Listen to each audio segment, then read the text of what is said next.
এশার নামাজ পড়ে কেঁদেছো, বান্দা নামাজের মুসল্লা যখন বসে যাও, আমি আল্লাহকে তোমরা বারবার বলো আল্লাহ আমার গুনাহ মাফ করে দাও, তারপরও আমি তোমাদের গুনাহ মাফ করে নিই। তারপরও তোমরা নিশি রাত্রে মানুষ যখন ঘুমে যায়, তোমার বিবি যখন ঘুম যায়, তোমার ছেলে যখন ঘুম যায়, তুমি নিশি রাত্রে ঠান্ডা পানি দিয়ে ওযু বানিয়ে নামাজের মুসল্লায় বসে তুমি আবার যখন ডাক দাও রব্বুল আলামিন, পৃথিবীর কোনো মানুষ আমার গুনাহ সম্পর্কে জানে না, তুমি আমার গুনাহ সম্পর্কে জানো। আমি এমন গুনাহ করেছি আমার বিবি জানে না, বিবি গুনাহ করেছে আমি জানি না, আল্লাহ তুমি সব কিচ্ছু জানো, হে আমার প্রভু তুমি আমাকে মাফ করে দাও।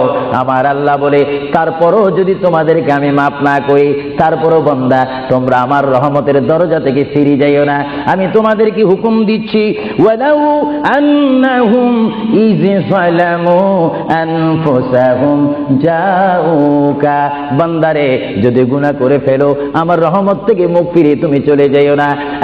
বান্দা আকাশ পরিমাণ যদি গুনাহ করো, পাতাল পরিমাণ যদি গুনাহ করো, সাগরের পানি পরিমাণ যদি গুনাহ করো, পাহাড় তুলনায় যদি তুমি গুনাহ করো, আমার দরবার থেকে তুমি নিরাশ হইও না।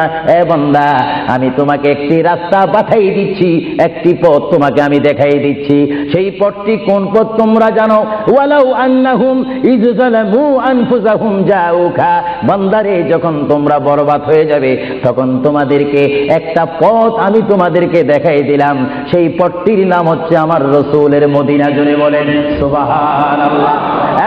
বান্দা আমার নবীর দরবারে গিয়ে কেঁদে কেঁদে তোমরা বলো ইয়া রাসূলুল্লাহ, ইয়া হাবিবাল্লাহ, আয়া আকা ইয়া রাসূলুল্লাহ। আল্লাহ কোরআনে বলেছে ওয়ালাউ আন্নাহুম ইয যালামু আনফুসাহুম জাউকা ফাস্তাগফিরুল্লাহ ওয়াস্তাগফার লাহুমুর রাসূল। আল্লাহ বলেছে হে বান্দা তোমরা ডানে না গিয়ে, বামে না গিয়ে, পিছে না গিয়ে তোমরা সরাসরি আমার নবীর কদমে চলে যাও। আমার নবীর কদমে গিয়ে আমি আল্লাহর দরবারে তোমরা তওবা করো।